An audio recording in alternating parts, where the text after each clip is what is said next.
How to manage captures notifications on Xbox Mobile.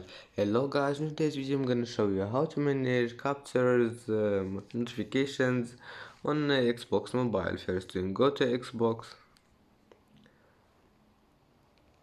and then click here on your profile,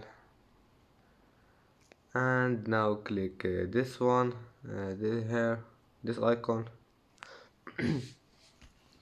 and now click notifications, and then click just need to find this one here, captures, and if you want to turn it off just click on it, and if you want to turn it on again just click on it. And that's how manage captures notifications on Xbox Mobile, and that's it for today's video. If you like this video, don't forget like and subscribe, and see you in the next video.